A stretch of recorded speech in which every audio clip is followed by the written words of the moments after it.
सभी पत्रकार बंधु को आमंत्रित कर रहे हैं। झारखंड में तीसरा विकल्प की आवश्यकता क्यों पड़ी? 24 वर्षों के अंदर में एक सत्ता पक्ष है, वर्तमान में झारखंड मुक्ति मोर्चा कांग्रेस आरजेडी का गठबंधन सरकार, विपक्ष वर्तमान जो है ना उसका एनडीए गठबंधन है। तो 24 वर्षों में उन लोग को मौका मिला सत्ता का बागडोर संभालने का, लेकिन 24 वर्षों में झारखंड का तस्वीर नहीं बदली, झारखंडियों का तकदीर नहीं बदला। जो ज्वलंत मुद्दे थे, आंदोलन ही रह गया, सड़क पर ही रह गया, सड़क पर संघर्ष होते गया, सदन में कोई न्याय नहीं मिला। लोकतंत्र में सड़क में संघर्ष होता है, सदन में समाधान होता है। जनता द्वारा विधायक चुने जाते हैं, जनहित में विधेयक बनाए जाते हैं, लेकिन जनता द्वारा चुनी गई 5 बार चुनाव हुआ और 13 बार सरकार बनी, 13 बार मुख्यमंत्री बदले गए। बदलाव परिवर्तन के नाम पर केवल नेतृत्व परिवर्तन हुआ, व्यवस्था में आमूलचूल परिवर्तन नहीं हुआ, जनता को न्याय नहीं मिला और झारखंड, धनी झारखंड भ्रष्टाचार के भेंट चढ़ गई। इसीलिए तमाम विद्वान, हमारे जो 10 संगठनों का जो घटक दल, उनमें से हाई कोर्ट के अधिवक्ता भी हैं, लोअर कोर्ट के लॉयर भी हैं और तमाम विद्वान लोग हैं। सभी सामाजिक समरसता को देखते हुए हम लोगों ने विगत दिन 11 सितंबर से हम लोगों ने जो लगातार इसको शुरू की, तो इसमें अमली जमा पहनाया हम लोग। 8 अगस्त 2024 को जो है निर्मल महतो स्वातंत्र दिवस में जमशेदपुर में इसको अंतिम स्वरूप प्रदान किया गया। झारखंड नवनिर्माण महासभा तीसरा विकल्प, इसका संयुक्त संक्षिप्त नाम जनमत बना। इस जनमत में जो है 10 पार्टी को शामिल किया गया है और वो 10 पार्टी इस तरह के है: झारखंड पीपुल्स पार्टी, झारखंड मुक्ति मोर्चा उन्मूलन, झारखंड पार्टी होरो, और उसके बाद RPI Ambedkar, Republican party of India Ambedkar, उसके बाद है लोक जन समाज पार्टी भारत, फिर राष्ट्रीय जन क्रांति मोर्चा, बहुजन मुक्ति पार्टी, अखिल भारतीय मानव सेवा दल, आदर्श संग्राम पार्टी और भागीदारी पार्टी। ये 10 पार्टी सहमति दे करके ये अपना किया। अब इसमें समस्त कमेटी वगैरह तमाम बना।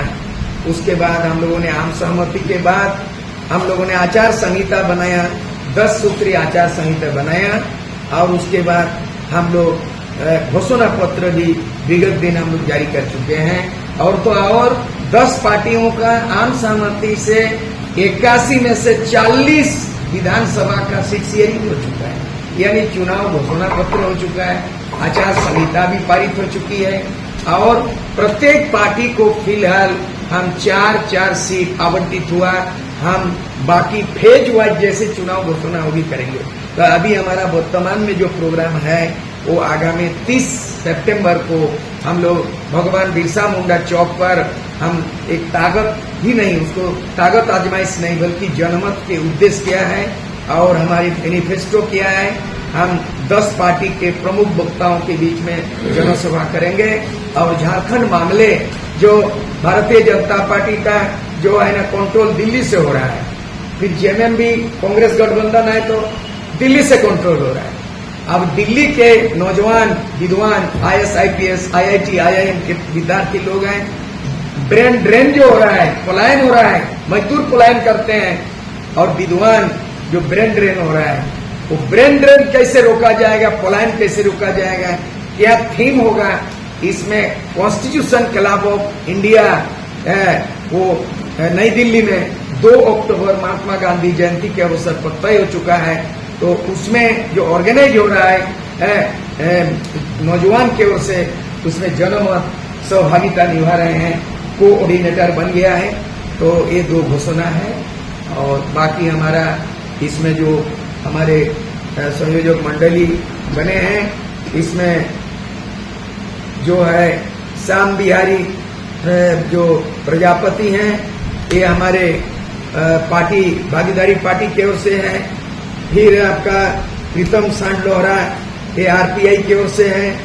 अभी अध्यक्ष मंडली में मौलाना अब्दुल मोमी रिजवी जी हैं और राष्ट्रीय जनक्रांति। इस तरह से 5 अध्यक्ष मंडली बना है, 10 संयोजक मंडली बना है और इस तरह चेयरमैन बना है।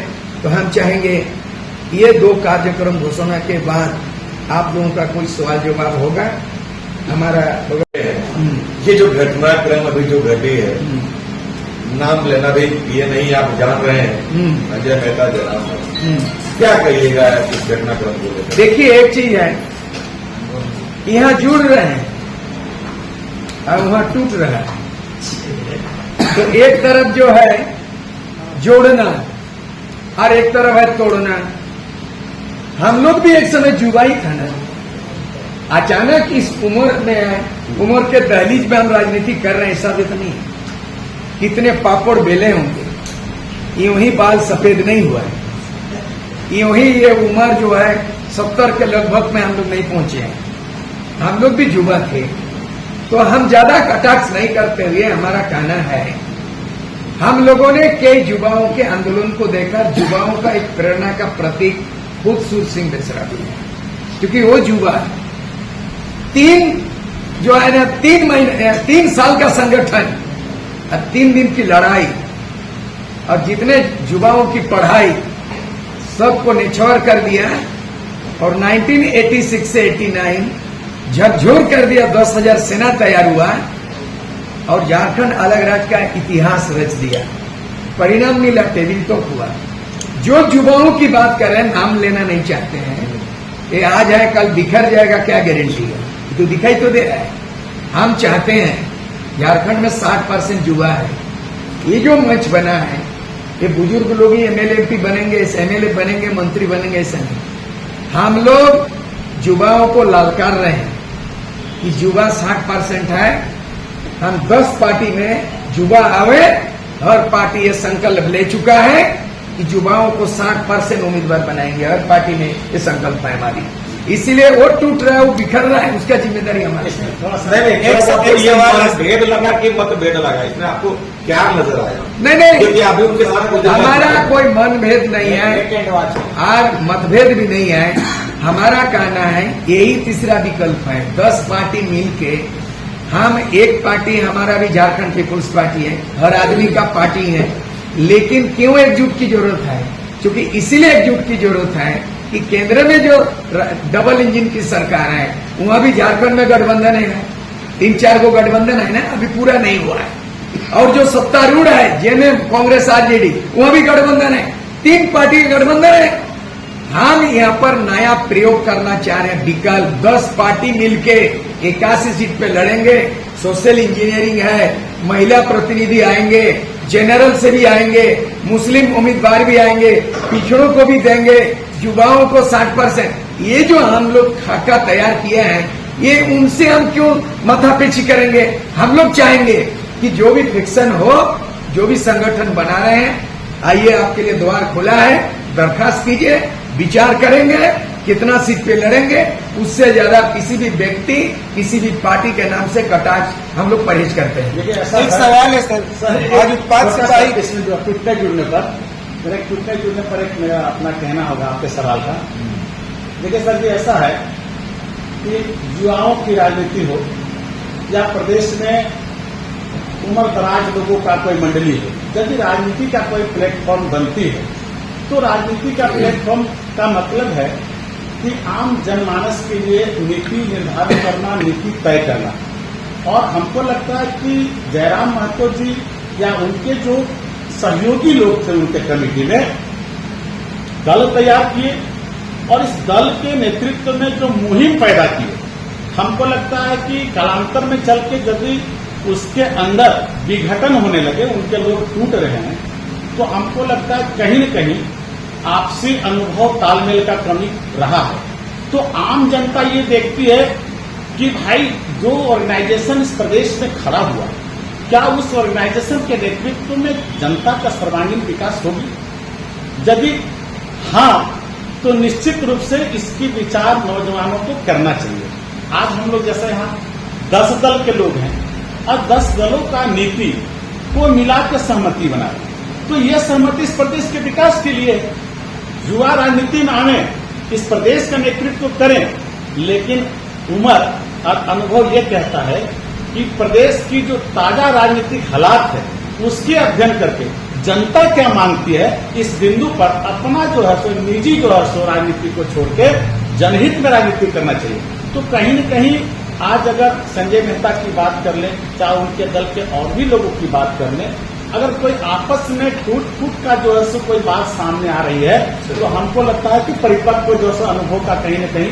आज भी एक उत्पाद सिपाही बहाली में मौत हुई है, अब तक लगभग 16-17 लोगों की मौत हुई। क्या लगता है कि बंद कर देना चाहिए बहाली? ऐसा है, मैं जब विधायक था एक उदाहरण बताऊंगा, 2 उदाहरण बताएंगे। लालू यादव मुख्यमंत्री 90 में बना और मैं भी, जो आज युवा लोग बोल रहे हैं ना, मैं तो एमएलए बन के त्याग दे के मिसाल हूं।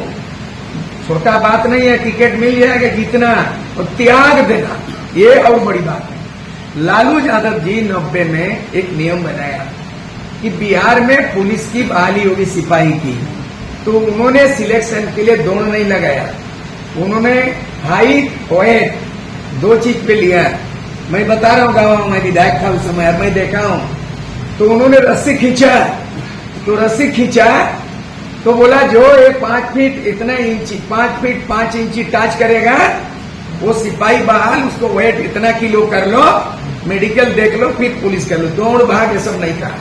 दूसरी बात हम लोग बात किया, तेरे रे संशोधन करो रे, बोला 5 फीट 5 इंची जो बिहार के है बिहारी उसका होगा। झारखंड में आदिवासी का इनको एकदम 3 फीट 3.5 4 फीट जो टांगा टोंगुर लोग हैं होता है, इसलिए आदिवासी को फाइट पे लो, बिहारी को हाइट पे लो। कितना बड़ा फॉर्मूला था। बिहारी को सिपाही में हाइट पे लो 5 फीट 5 इंच और आदिवासी को हाइट पे दो 3.5 फीट 4 फीट, टांगा टुंगुर है लोग। शिबू सोरेन ने मुख्यमंत्री संभालते बोला 2006 में कि यहाँ का सिपाही, भारत के पहले भारत में केवल 14 राज्य था। Before independence of India, there was only 14 states in India, and now become 28 states, including Jharkhand and Telangana. आने वाला दिन में और भी बनेगा और 50 साल में 2050 तक हो सकता है कि टोटल 50 राज्य बन जाएगा, क्योंकि हमारा संविधान परमिट करता है। भारत का संविधान आर्टिकल 3 में the creation of new state है, नए राज्य का निर्माण, बोडोलैंड, गोरखालैंड, विदर्भ है, बहुत सारी चीजें बनी। 1 नेशन 1 इलेक्शन ये नया फंडा है। आजादी के 78 साल बीत जाने के बाद नया फंडा कैसे आ गया? ये पिछले कई चुनाव में तो ऐसा हुआ है कि 1 नेशन 1 इलेक्शन के साथ कई बार हुए चुनाव। ना ये कामयाब नहीं होगा। भारत देश में अलग अलग मौसम होता है। राजस्थान अगर बोला जाए तो गर्मी का वो प्रदेश है, जम्मू कश्मीर बोला जाए तो वहां पे बर्फ का स्थान है, और बंगाल उड़ीसा देखेंगे कहीं बाढ़ है कहीं सुखाड़ है। पहले शुरू में 1952 में भी 1957 में भी वो वन नेशन 1 इलेक्शन फॉर्मूला, ये तो बीजेपी का एजेंडा है, ये नरेंद्र मोदी का अपना फंडा अलग है। सरकार गवर्नमेंट सेंट्रल गवर्नमेंट पार्टी की पैसे की सेंट्रल गवर्नमेंट बदलती रहती है, पैसे की बचत होगी। आप इसको कैसे देखते हैं? परेशानी बढ़ेगी, क्योंकि अगर एक साथ पार्लियामेंट होगा वो तो चल सकता है, बहुमत होगा, लेकिन बाकी राज्यों में अगर किसी कारण राष्ट्रपति शासन लग गया, किसी तरह अल्पमत हो गया, किसी को सस्पेंड हो गया, कोई रिजाइन दे दिया मुख्यमंत्री, नई सरकार बनने की, उसके बाद आप क्या करेंगे? उसका भरपाई होता है। भारत का संविधान को संशोधन करना पड़ेगा। अभी तक चुनाव प्रक्रिया में जो है वो चुनाव प्रक्रिया बेहतर है, जब जिसका सूट करता है, जिसका ड्यूरेशन है, राज्यों में उसी हिसाब से चलना चाहिए, और केंद्र में एक साथ लोकसभा का चुनाव, उसी हिसाब में राज्यसभा का चुनाव, राज्यों में विधानसभा का भी होता है, विधान परिषद का भी होता है, पंचायतों का भी चुनाव होता है।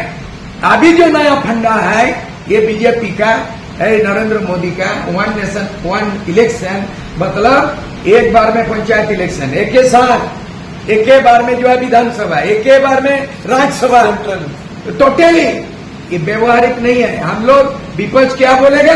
जनमत उसमें सहमत नहीं है। जो 5 साल में चुनाव होता है लोकसभा, उसमें एजिटीज होना चाहिए, लेकिन अलग अलग राज्यों में जो ड्यूरेशन है वो वैसे ही चलेगा जैसा कि चलते आया है। इसमें और कहना ये है कि सरकार जो बोलती है वन इलेक्शन, अगर एक बार वन नेशन वन इलेक्शन माने एक राष्ट्र में एक इलेक्शन में सब हो जाना चाहिए, लेकिन अभी जो फिलहाल जो प्रॉब्लम क्या है ना कि उतना ईवीएम मशीन कहाँ से आएगा? एक बार में इलेक्शन करने में उतना ईवीएम मशीन चाहिए, विधानसभा के लिए चाहिए, पंचायत के लिए चाहिए, और उसका खर्च लगभग हजारों लाख करोड़ रुपया लगेगा। वो मोदी सरकार आज तक नहीं बतलाई है कि वो पैसा कहाँ से लाएंगे और कैसे चलाएंगे। सबसे बड़ा विडम्बना है। चलिए हम लोग इसमें है, अभी हम लोग वन नेशन वन इलेक्शन के को खारिज करते हैं। इस प्रोपोगंडा को कैबिनेट ने पास किया, कैबिनेट पास करने के बाद हाउस में जाएगा, तो यहाँ पे राज्यसभा लोकसभा दोनों ज्वाइंट पार्लियामेंट्री कमेटी भी होता है, कि क्या होगा नहीं होगा घर में है। और ये मामला अभी नहीं 2029 में लागू होगा, 2029 में चुनाव अगला लोकसभा होगा, क्या होगा। हम लोग चाहते हैं ईवीएम मशीन के जगह में बैलेट पेपर लाया जाए, जहां ईवीएम मशीन बनता है वहां भी बैलेट पेपर में वोटिंग होता है। ईवीएम मशीन में विश्वास नहीं होता, लोकतंत्र में खो दिया है, बार बार बात उठती है ईवीएम मशीन, हेराफेरी होता है, मैनिपुलेट होता है, इसलिए बैलेट पेपर के जमाने में आना चाहिए। हम लोगों का कहना है ईवीएम मशीन को हटा के इसमें सहमति दे दे। तमाम विपक्ष बीजेपी छोड़ के तमाम विपक्ष ईवीएम मशीन के खिलाफ है, हाईकोर्ट में सुप्रीम कोर्ट में रीट हो चुका है, और सब बोलता है बैलेट पेपर में हो। जनमत भी उसी पक्ष में है कि बैलेट पेपर में हो। बस ये जनमत कितनी सीटों के चुनाव लड़ेगी? टोटल 81, अभी तक 81 में से 40 सीट पे सहमति हुई। हर घटक दल को 4 सीट में जिसमें टकराव नहीं है सहमति हो चुका है बहुत पहले, 40 का सहमति हो गया है, बाकी 41 फेज वाइज अगला फिर मीटिंग में होगा। हम लोग सोशल इंजीनियरिंग देख रहे हैं, फील्ड इंक्वायरी कर रहे हैं, और एक बार में शायद विधानसभा चुनाव नहीं होगा। अभी उसमें और जोड़ देना चाहते हैं वन नेशन वन इलेक्शन। अभी हमारा शिव प्रसाद अग्रवाल जी ने कटाक्ष किया कि अगर एक साथ चुनाव करते हो तो आपका खर्चा कम करने की बात करते हैं। आपका तत्काल ईवीएम मशीन पार्लियामेंट का, फिर असेंबली का, उसके बाद फिर जिला परिषद का, मुखिया का, वार्ड मेंबर का, इतने ईवीएम मशीन का जरूरत पड़ जाएगा। अभी पंचायत इलेक्शन बैलेट पेपर में चल रहा है, अभी तो पंचायत इलेक्शन तो जिला परिषद का, मुखिया का बैलेट पेपर में, तो वो भी आप क्या करोगे? तो आप वन नेशन वन इलेक्शन में कुछ को बैलेट पेपर कीजिएगा और कुछ को कीजिएगा, ये भी है, आप पूरा बैलेट पेपर कीजिएगा, आप करिए। दूसरी बात एक चीज है कि आप एक साथ आप नहीं कर सकते इस तरह का, स्टॉप का मानव संसाधन भी नहीं है।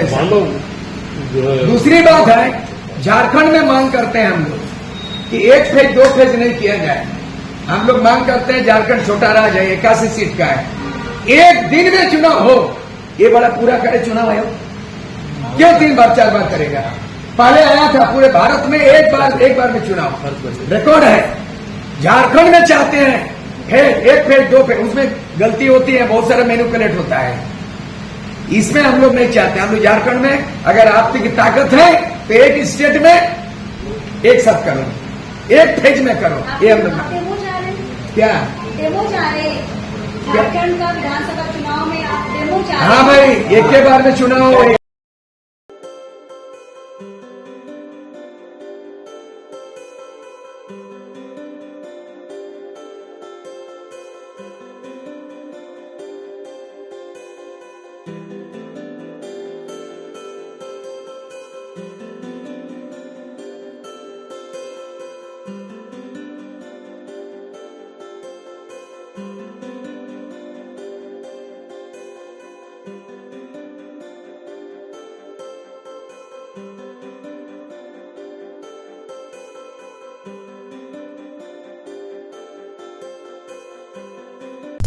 you